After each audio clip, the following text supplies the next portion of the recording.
biting and hitting. So where we want to start, I think, is remembering that, the answer to trying to help kids not bite and hit also requires that we make sure we think about the age of the child where this is happening. So, biting and hitting, but particularly biting, it can come to be a behavioral, sort of motivated by feelings. But initially, biting is as much driven by sort of the biology of where kids are when they are 18 months and 2 years old, which is that the mouth is still a huge part of what they use to explore the world.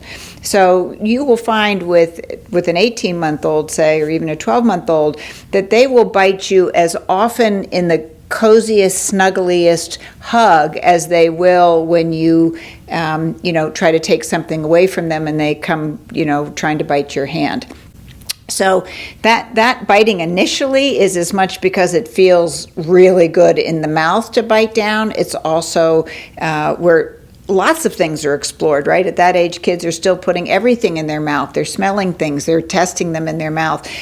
So biting often kind of starts there, and it can progress. It can also be that kids really have that it really feels good to have things in their mouth and to be able to chew on them. So my sense of it is that if you get bitten, that you sit a child down fairly quickly and say, no biting, that hurts, and walk away. That there's not a big scream, there's not a lot, why did you do that, or you can't do that, that's not nice. Just give them some real distance, and sort of the consequence is a seriousness. It's not meant to be a punishment, it's just meant for them to see that they're not going to get anything from you for it, but that there's a kind of a seriousness attached to it.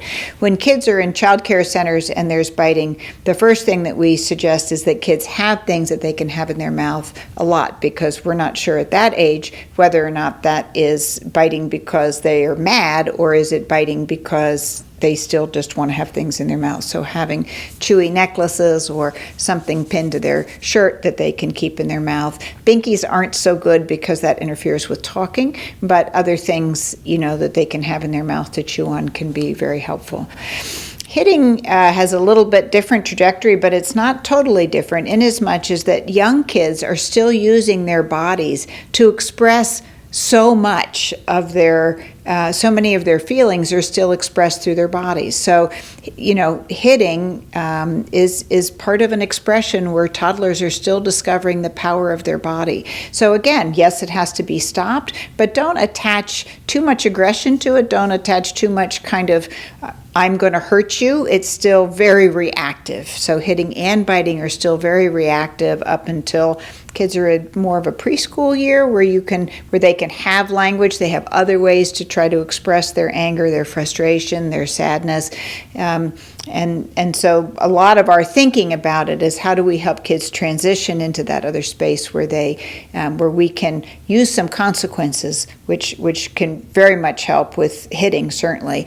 And again, the consequence isn't to make kids feel badly about what they've done, it's to help remember the rules. The other thing is that as words come in, we have to allow for kids to be able to use their words instead of their hitting. So if a kid says, I don't like you, you're mean, instead of hitting you, you're going to have to tolerate that, because that is so much better than being hit. Or if a child says to another child, you're not my friend anymore, you have to kind of tolerate that, because last week they hit them. This week they're using their words. We can begin to fuss with the words later, but we really want to give them the avenue and the opportunity to be able to express the thing that's risen up inside of them. And the key in this, as in so many of these transitional spaces for kids, is to not make sure that you get in a tug of war with them about it, but to help them kind of be a little more curious about it and see if they can allow you to join them in getting back on track with it.